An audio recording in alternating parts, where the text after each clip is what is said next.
Thank you, Oliver. He wasn't expecting to do that this morning. He volunteered to do that at the 12th hour, so thank you for that.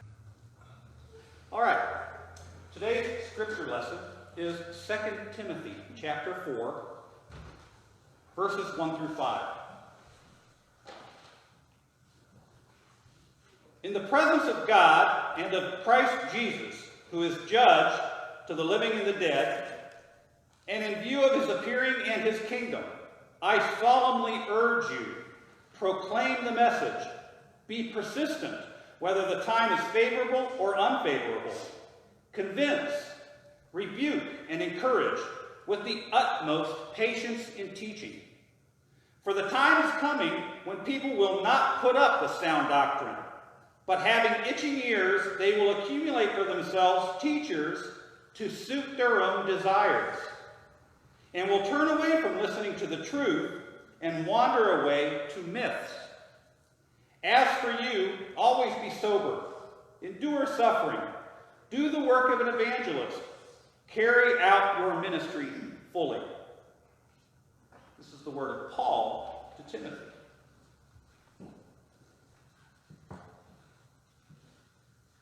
Today's message is about evangelism. When we were talking a couple of weeks ago about worship, we noted that if you believe in a God of unimaginable majesty, might, power, a God that has created the known universe, then it is an insanity not to recognize that God, not to try to engage with that God, especially when we're told that that God is trying to engage with us. It would be insane not to praise and to be grateful and to worship. Well, those are inward personal aspects of that understanding of this all-powerful God. But equally so, if you believe in all those things, it would be just as foolish, just as insane, almost unthinkable, not to share what you thought you knew with the people you cared about. How could you know that there was a God, that God exists, that God is looking for some things from us, and that we are welcome to be part of God's kingdom, and not tell your family about that, your children? It's unthinkable that you couldn't or wouldn't. And yet, when we think of things like evangelism, telling the story, we get this slightly slanted perspective. When we think of evangelists, we tend to think of someone standing on a street corner, standing in a tent, standing in the middle of a stadium, waving their arms and telling people what they got to do to get right with God. And that is a narrow segment, subset of evangelism. But evangelism, in the simplest sense, is just sharing the good news. Sharing the gospel. The gospel translates to the good news. Sharing what you think you know with the people you care about. Now that gets stretched a little bit, because if we believe in God and the scriptures and Jesus and all these things that we've been taught, then we've also been taught that we're supposed to care about everyone. We're supposed to love them all. So, we're supposed to, by definition, we're supposed to share what we know and what we believe with the people we care about, and we're supposed to care about everybody. Certainly those closest to us, family, neighbors, friends, but even those that we come into contact with. But if I look at you out there and I say, but we need to start being evangelists, that's going to get really uncomfortable really quick.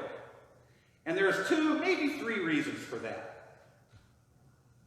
The third reason, going back into lowest to highest, is probably there are some people that are embarrassed, are ashamed. They don't really want to share their story of their relationship with God because they're kind of embarrassed by it.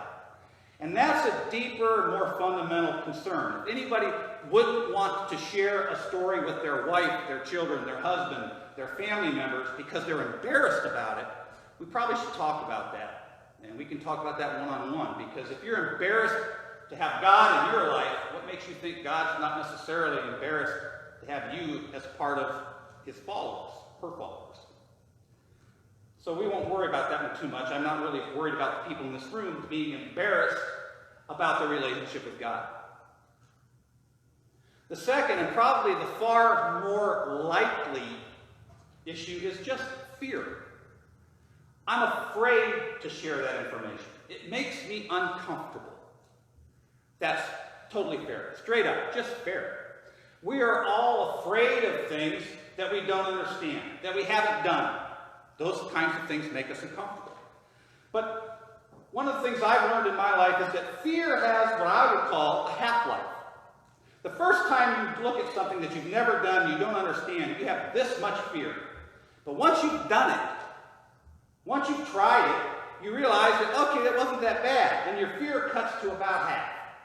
The second time you do it, there's still an element of fear, but you've already done it once, and when you do it the second time, it cuts it in half again. And after 3 or 4 iterations, fear is gone. Fear is irrelevant. And I can relate that to things that are in our personal lives. We can die in a car accident, but we still drive. We can get hit by lightning, but we still go outside. And we can get eaten by a shark, but we still go to the beach. And if you let your fears overwhelm you to the point where they become irrational, a phobia, which is a different issue, then you would be knocked out of the wonders of all the things that we can do just because of the things that we are, of the low percentage of things that we are afraid of. Imagine in the case of lightning. Anytime you hear thunder, you're at a risk of being hit by lightning. But that doesn't mean that the first time you hear thunder, off in the distance, that you dive into a ditch. Now, your risk level has gone up, but you're not going to run away. You're going to start mitigating your risk. You're not going to do a few things like go out into the middle of a field and wave a metal rod. That would be a bad idea. But you're not going to dive into a ditch. And look at the wonders and the joys of sitting on your front porch during a thunderstorm and watching the light show and hearing the sound show and not being afraid of that risk. Driving. More people are killed in automobile accidents than by violent crime every year. And more people are killed within 5 miles of their home than by being further than that. The average is much closer if you're within 5 miles of your home. And yet, if that fear paralyzed you, you would not leave your house. You wouldn't be here at church today. I think all of you drove. And look at the freedom that we experience and enjoy because we will accept that minimal risk and we control that fear and we just move on. And lastly, I mentioned sharks. Same kind of thing. It's true. If you're out in the ocean, you could be attacked by a shark. More people are hit by lightning every year than are attacked by sharks, but it can still happen. And if you know that, you mitigate the risk. Some people are totally uncomfortable, and maybe that fear prevents them from going snorkeling or swimming or any number of other things. But for most of us, you know that you just don't want to strap 5 dead fish to your waist and go swimming. That would be a bad idea. It's kind of like going out in the field and raising the iron rod. So, we have fears, but we look at it, we manage them, and we control them. And the same can be true with sharing our story. And for that, I'll talk about the mitigation of the fear with the last remaining issue. And that is, a lot of people have said, I don't know what to say. I wouldn't mind doing it, I just don't know what to say. That's both easier and a little bit trickier. I have spoken in rooms of 500 plus people. I have spoken in rooms of 2 or 3 for my job and for various things. And what I have learned through the years, when these people are there and they're listening to you and they want to know something, the single most important thing that you can do is stick to what you know. Stick to what you know. The moment you start fudging it, and start exaggerating or going into a direction where people start to realize you don't know what you're talking about. You've lost it. And there is no shame at all in saying, I don't know the answer to that. There's an old saying that any fool can ask a question that the smartest person in the world can't answer. But there is no shame at all in just saying, I don't know the answer to that. And you can even take that and spin it into a positive. That's something that I have always been interested in knowing more about. Why don't we look at that together? Or, I think I know somebody, or I know of a place where I can find at least a plausible answer to that question. Let me look that up and get back to you. In both of those cases, you've asserted and maintained a level of sincerity and authenticity, but you've also maintained a level of honesty and built a level of trust. And that actually happened in my personal life. When Mary had come to this church with the kids a couple of times to hear other kids singing, Bob Warner came to my home on a visitation. I was out in my backyard building a bridge. Bob introduced himself, asked some questions, talked about some things. We got into a conversation, and I started asking him some questions. And Bob says, wow, those are great questions. I don't know. But if you're interested, why don't you come on up and we'll start looking for some of those answers together. And I did. And it impressed me that Bob was able to say, I don't know. And I already knew he didn't know. Some of these questions just don't have answers. But the ability to say that creates that aura, that level of authenticity and sincerity and truth. And furthermore, when Bob and I continued in those conversations here at the church, and we started to come up with some new insights, Bob's next instruction was, well, we got to share that. Why don't you get in the pulpit? Tell them what you learned. And that's what began the process for me being up here as a lay speaker. But it was ultimately because someone said, I don't know. We have an opportunity right now to share some wonderful news. And each one of us is very different. Each one of us has different things that are core to us, that are close to us, and frankly, things that we know that maybe are a little closer to us than some of the other people in the pews may know. Jeff, your familiarity with missions and outreach and empathy certainly exceeds my own. Okay, fair enough. So you have some skills in that area that you might be able to share that I would probably not be the best to share. But I have skills in areas that I would be very good at sharing with other people. And between the 15, 20 of us here, we all have different stories and different opportunities to share the good news with the people that we care about.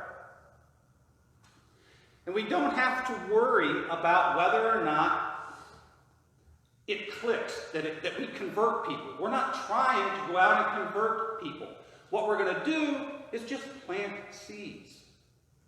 Plant seeds. Think about your own lives. Some of you grew up in this church. You've just always been here. This is why you're here. But other people have come to this church, and they came here for a reason. And the reason is probably different for everybody. And if you chose this church, you came here, you probably didn't just pick it out of a hat and show up one day. Someone probably mentioned something about this church. In our case, it was there's some children that are singing songs.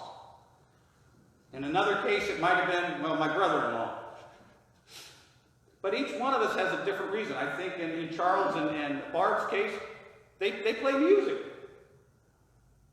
But each one of us has something different that drew us here. And the other exciting thing is that we don't have to worry about whether or not what we say is the trigger that brings somebody into the church. What we're doing is planting seeds. And there's a line in Scripture, Paul says, I planted, Apollos watered, but God gives the growth. And if we're going out there and we're just sharing the story with some of the people that we like, some people that we care about, things will happen on their own, naturally, if God gives the growth.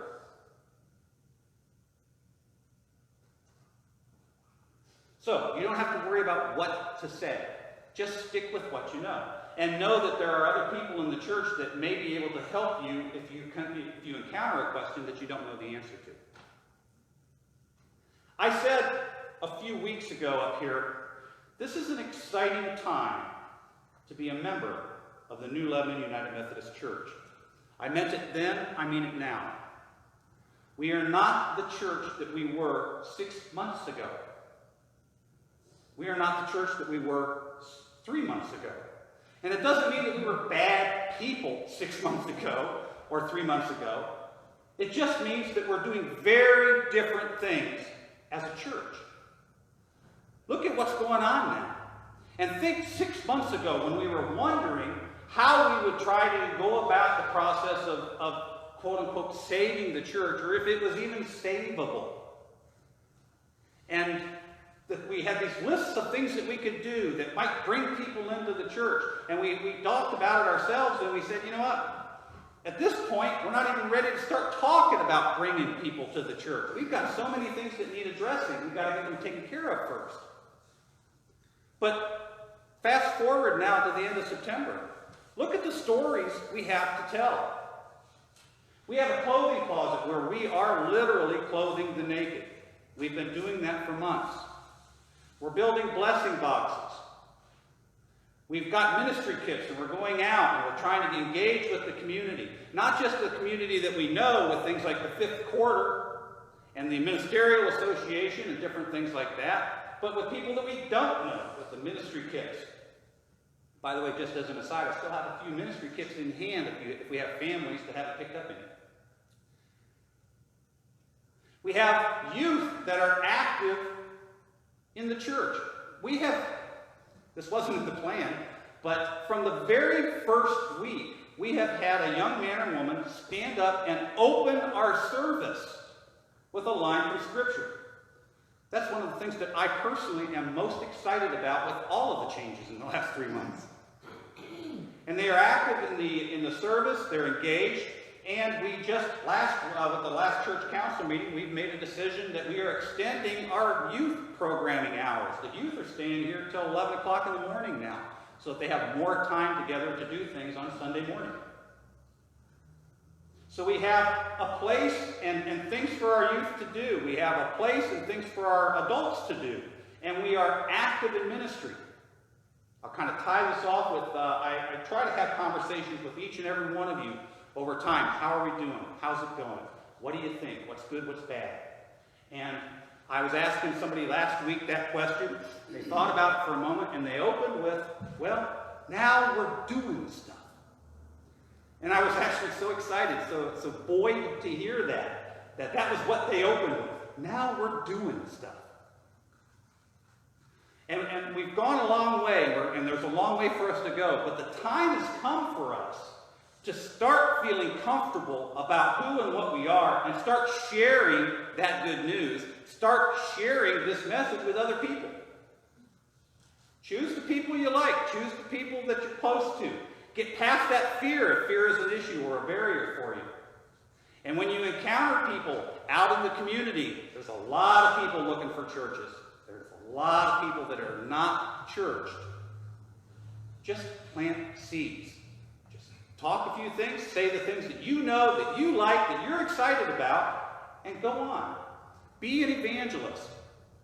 Stick to what you know and share the good news. And let's just see what happens.